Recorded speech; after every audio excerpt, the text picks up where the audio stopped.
Hi champions! So you want to learn what roles are and where each role goes. Well, you've come to the right place. In this video, I'll be teaching you all about roles and lane positioning, basically where each role tends to go, so you're not just mindlessly running around Wild Rift's huge map. My name is Teeds, feel free to subscribe and click the bell for more Wild Rift guides and gameplays. Let's begin with roles. The characters in Wild Rift are called champions. Each champion has their own role, and you'll find that some champions fall under multiple roles. Each role has their own part to play in your team of 5. For this, we will generalize each role, however some champions can be played differently. There are a total of 6 roles in Wild Rift. You can find all the champions in the Collections tab on the main menu. It's the second tab as a little star on the book, I believe. The roles will be categorized for your convenience, so you can easily find the role you want to play. For roles, we have fighters, tanks, mages, assassins, marksmen, and supports. First, the mages. The mage role is usually a champion with high ability power and our ability focus. Mages deal magical damage that are often in bursts, which is damage in a short space of time, and rely a lot on their abilities of skill shots, combos, and utility. Utility is crowd control like stuns, slows, roots, and more. Not all mages deal ability power damage or burst damage, but all of them do rely on abilities/skill shots for most of their damage. Next, the assassins. Assassins deal high burst skill damage, and it's mostly single target. Assassins can also easily reposition themselves. Usually they will focus high priority opponents, finish their targets, and get out. Assassins deal both physical and magical damage depending on the champion. Next, the marksmen. Marksmen are ranged champions of high attack damage.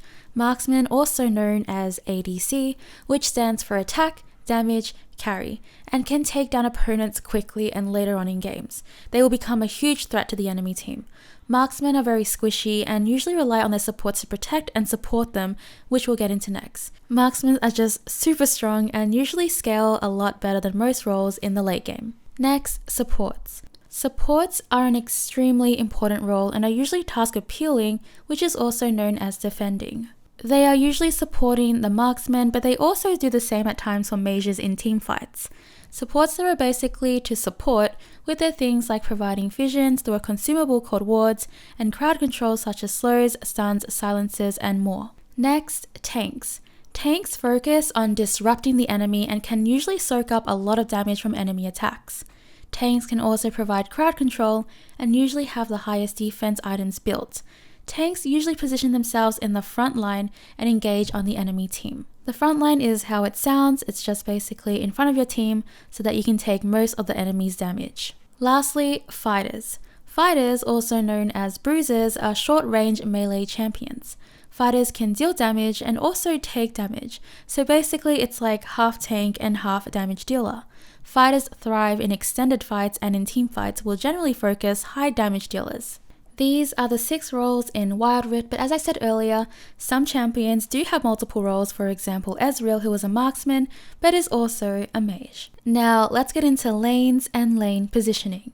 Here's the battlefield. You'll find this on your mini-map, which is located on the top left corner of your screen in-game. You'll be placed in a team of 5 against another team of 5. So here's a quick rundown of the map. There are 3 lanes. We have Baron lane, mid lane, and dragon lane. In League of Legends PC, you have top and bottom lane. It is different in the mobile version. There isn't really a top or bottom lane, instead it will be referenced as Baron and dragon lane. You'll find these clearly indicated at base, which is where you'll spawn. I'll quickly explain Baron lane and dragon lane here, just to give you a visual of how it actually works, because it is a bit confusing if you're coming from League of Legends and you're just, as a beginner, trying to learn the map. So Baron lane is the purple icon. It is the image of a Baron. You can just tell what Baron lane is just from the purple color as well if you don't want to go by the image. Baron lane, purple lane. And if we go down here, it is dragon lane. So it's an image of a dragon and it is blue. So dragon lane, blue lane. If you are on the enemy team, because this map is mirrored, so we would always start from the left, running to the right.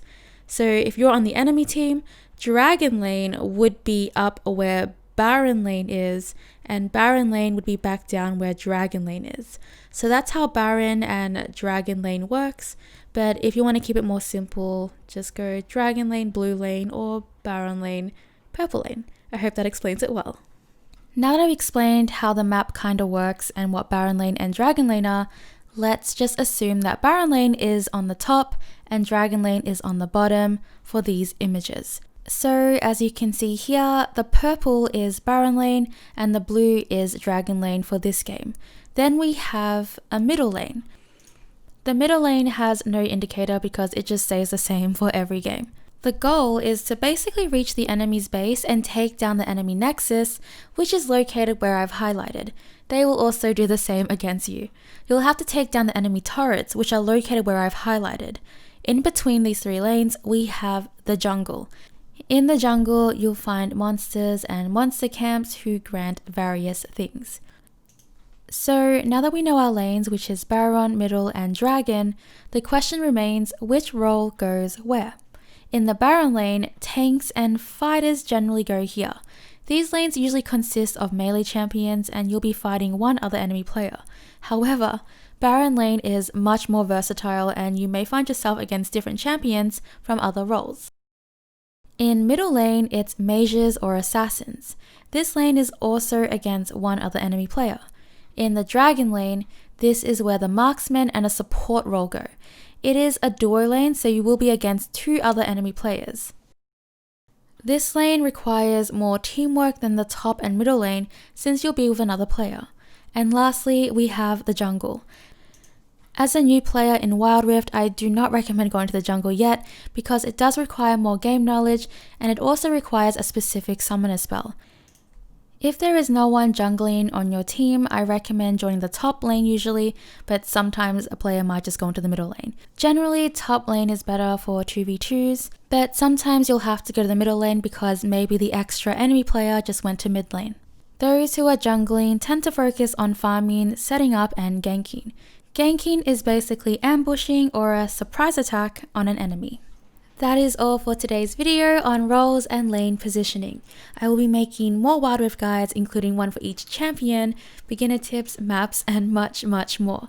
Please let me know what you would like to see specifically in the comments down below. I'm very, very happy that I can now play Wild Rift. I'm so excited to start my journey here. If you found this video helpful, please give the video a like. I would be so grateful. Feel free to subscribe and click the bell for up-to-date Wild Rift guides and content. I thank you so much for watching, champions. I hope to see you again for the next one. Bye!